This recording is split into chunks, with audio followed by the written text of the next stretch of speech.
Hello and welcome, Monkey Pinata here, and I did not see that guy's name before we started the game. So yeah. But we're back with some more FNM, and if I'm think I kind of like chose a deck and then I had to restart it. Okay, we're playing my deck that I actually like started the game with, and it's my Dimir control deck. And yeah, so this is the worst hand in life, and this isn't that good either. We gotta keep this just because I don't want to like go down. And Brawl Dude. So probably playing white, blue. And I'm just gonna pop down a Dimir Gilgate here. And one of my comments on my previous videos, someone asked me to keep the cards up for a little while if you could read them. And I'll do that since you want me to. So Gilgate here, either a white or black mana, comes in tapped. Just good first turn play if I don't really have anything, and that guy. Ooh, people that actually good luck, have fun. Have fun. Okay, just gonna pop down a land there, and we'll pop this Child of Night out. Lifelink 2/1 for 2 mana. So if I can get a couple swings in with that, I think it'll be pretty good. And he probably thinks I'm running at least blue black, not blue red. Because yeah, that's on the board. So let's just small talk time. Okay, so it's been about this is Chasm Skulker. Whenever you draw a card, put a 1/1 counter on this, and when it dies, you put a X 1/1 blue squid creatures onto the battlefield, where X is the number of 1/1 counters on this creature. So that's a really good card there, and I could get rid of it right now. I'm gonna get rid of it right now, just so it doesn't get beefy. I'm only going to gain 1 life from it, but that creature could get really beefy. And we're just going to swing with this 2/1. Another play would have been playing the Frostlinks, which that would have become a 1/2 next turn. And it would have been able to block my 2/1, so I'm pretty sure that Tribute of Hunger was the best play right there. And Tribute of Hunger makes him sacrifice a creature, and I gain life equal to the creature's toughness for 3 mana, and he's going to banish it my thingy. So yeah, he banishes it for 3 mana, and he gets a thingy. And we're going to just bounce that back to his hand with his Voyage's End. Bounce that back to his hand. This is going to still be still going to be exiled, but he doesn't have that 2/2 anymore. And that did just put it back in his hand, so I mean that probably wasn't the best idea. I don't know if we want to keep this actually. I guess we'll keep it, but oh, okay, it does come out of the battlefield again. And let's play a land since we have it in our hand. And now it's small talk time. So it's been a week since I uploaded a video, and then 3 weeks before that video. So I like this card. Skarmark Rock. Whenever he attacks, maybe turn a defending player's card that has toughness 2 or less. I really do like that card. But just gonna keep it from attacking next turn with this, and going to get 2 more damage through. But yeah, it's been a while since I've uploaded a video. I'm going to start doing these on every Friday. Hopefully. I hope to. Again, school and stuff. It's kinda, bleh. But school isn't bleh, honestly. And yeah, this Frostlinks, I didn't show this. Whenever it enters the battlefield, I can tap a creature's opponent's creature, and it doesn't untap until the next untap step. So I'll get another swing if this guy's turn. If he has anything. Okay, he does. He's going to banish it my 2/1. Okay. And does this do I get it back when this leaves the battlefield? Get away. Opponent controls until this leaves the battlefield. Okay. So will be good. I'll probably be able to play that next turn if this is a land. And I hope it is. Because then I can pop that back again. And is there a point in me...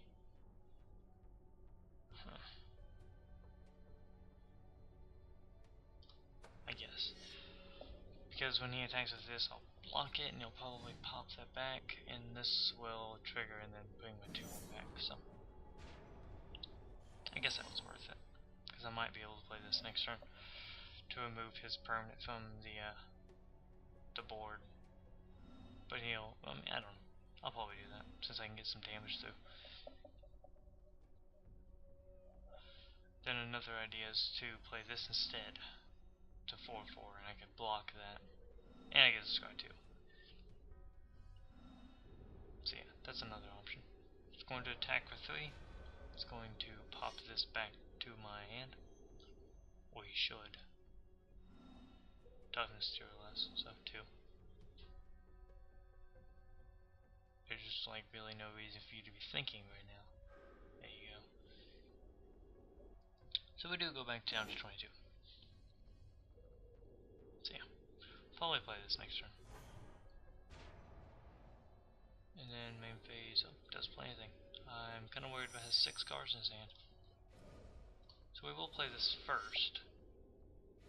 Okay, he does all. I do like this card more than that card though. So we just baited a dissolve. So if you do like card games and stuff, go check out, other FNMs in the past. It'll be in a playlist. You can go watch all those. And yeah. And Hearthstone if you like that. Actually, one Hearthstone video back who knows when, a couple months ago, just hit 600 views, and keep adding to those views if you'd like. Just deck spotlight, I'm pretty sure, something like that, for Hearthstone. So I'm pretty happy about that. I'm just gonna pop that back to my hand also. Then I will go down to 21.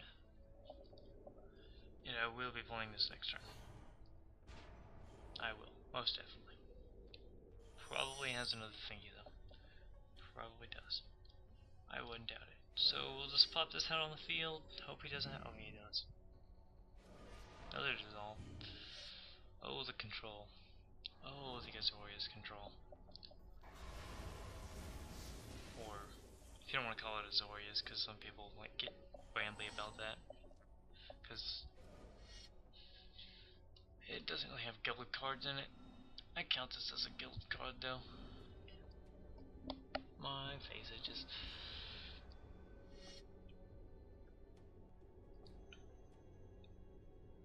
Gonna go down to 18 there, and we are ahead of him in life right now, but he has a lot more on the field than we do. So that's not good. We probably will maybe bait another dissolve before we play a creature. Okay, no.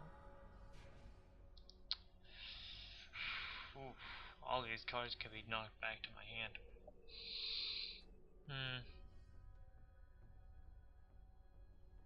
I don't know, we'll go to main phase 2. Okay. Just because I want to use the next level stress and play it on main phase 2 and not main phase 1.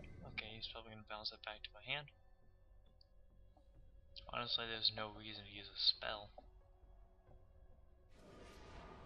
No reason to use a spell. I mean, you could scry, I guess.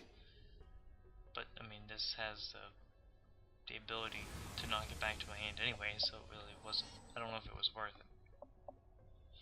Guess he got draws that he wants, though. Aegis Angel. Flying, you can target another and make it block indestructible as long as you control this creature. I just hit my mic, I'm sorry about that. And now we're going to be taking a lot of damage, like 10 damage next turn. So we need to play as many flying creatures as possible. And these two are all I can actually play. And he's tapped out right now, so I don't really care about playing it on main phases. could pop things back to my hand though, which would be sad.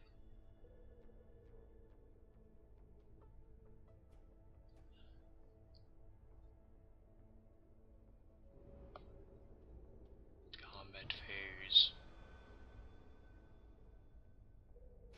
Okay, so gonna bounce one of those back to my hand. Gonna bounce that one back to my hand. I'm probably gonna take out the 2-1. Oh, he's gonna use ability? I don't think you can use an ability right now. Oh, okay. Card. Okay, this is going to tap my permanent. When this enters the battlefield, tap or untap my permanent. Flash and flying. Means you can play it on my turn. That's what flash means. And next turn, I am most likely dead. So I'm just gonna tap in the GG in a second. I'm just gonna play all these cards right here. And this will be a GG, good game, had fun, loads of fun. So I don't remember what the chat button is, so I'm just gonna say GG. Tap that again, skip the attack.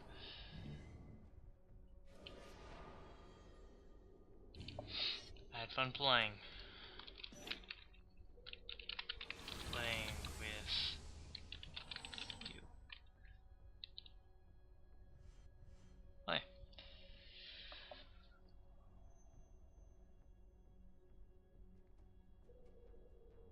And are you gonna end the game, or are you gonna be nice and not end the game? Okay. Well, you're gonna take a lot of damage here. So it's 7, 9, 12 damage there. So I was at -11. Not -11, -9. And we'll take a look at the deck list. Hello and welcome back to the deck list. It kind of took me a while to get back into this, as you know, if you saw the vlog in quotation marks, if you want to call it that, technically is. Back, Wednesday when I was recording this, I was like having some troubles with it, so we'll get into this. We have 2 void snares right here because that's all that's in there. Return an all-name permanent, 2 with owner's hand. So yeah, got 2 of those in there. We got a artful dodge, unblockable, 1 of those. Target creature cannot be blocked this turn. Flashback 1, that means I can play it from my graveyard for its cost. Voyage's End, I can return a creature card from the battlefield to its owner's hand. I describe one, which lets look at the top of my deck and determine where I want to put it on the top or the bottom. Nullify, I get to counter a creature or aura. 2 of those. Nibblus of the Breath, flying 2/1, I get to tap it and pay 1 mana to tap or untap a target creature. Frostlinks, saw this in the game. So this enters the battlefield and gets a tap on the opponent's creature and doesn't untap the next untap step. So I get to pretty much attack with it for free. Or whatever's on the battlefield for 3. You get 2 Windrakes right here, 2/2 flyers for 3 mana. I don't know, it's not really that good, but it has flying, so I guess it makes up for that, extra cost, I guess. Got 1 Blind Phantasm in here, 2/3, 3 mana. Again, not really that great, but 4 3/2 flyer, a lot of damage, 3 of those for 4 mana. I usually drop it on the 4th turn. Got an Inspiration here, draw 2 cards for 4 mana, 2 of those for keeping my hand full. Horizon Scholar enters the battlefield. I get to scry 2, which guys look at the cards on the top of my deck and determine where I want to put them on the top of the bottom. 4 flyer for 6 mana right here. Ulcerate, -3/-3 until the end of the turn. That's pretty much a removal spell.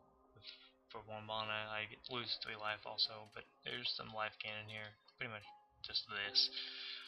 But you got 2 of these in here, Child of Knights. You saw these last game. I did a decent amount of damage with it. 2/1 lifelink creature.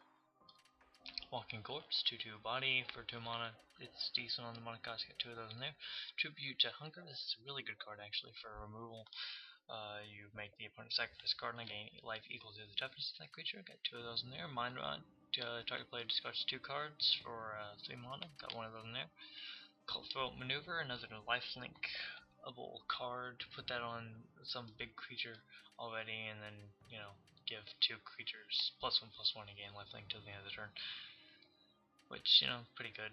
A Cursed Spirit, I mean, that could be put on here because it has Intimidate, and that means it can't be blocked by colors unless, well, if it's black, it can be blocked by it. If it's not black, it can't be blocked. So it can only be blocked by the same color, so it can only be blocked by black, which is a 4 mana 3/2. 2 of those in there. Indulgent Tormentor, 5 mana flying. At the beginning of my upkeep, the opponent chooses if I draw a card, or they sacrifice a creature or pay 3 life. The 5/3 there. It's pretty good for its just ability right there. Monomania. Target player chooses a card in his hand and discards the rest. Kinda good in case your opponent has a lot of cards in his hand. Flush to Dust, destroy target creature, can't be regenerated, 5 mana, nice removal there. Gristlebrand, a 7 mana, no, 8, I can't count. Flying lifelink, 7/7, that's pretty decent there. 7/7 lifelink for 7 mana, 8 mana, again can't count. Pay 7 life to draw 7 cards so you get to refill your hand, and Din Rova Hor for 6 mana. I can count now. A 4/4 that whenever it enters the battlefield, the target I get to return a target permanent to the owner's hand, and that player discards a card. So that is my Dimir deck. If you want to call it Dimir, I did not mean to do that. What did I just remove? I don't know. I just won't save it. But you know, control. That's what this is. So that is the deck, and I hope you guys have enjoyed. Leave a like below if you did, and I'll see you guys next time. Goodbye.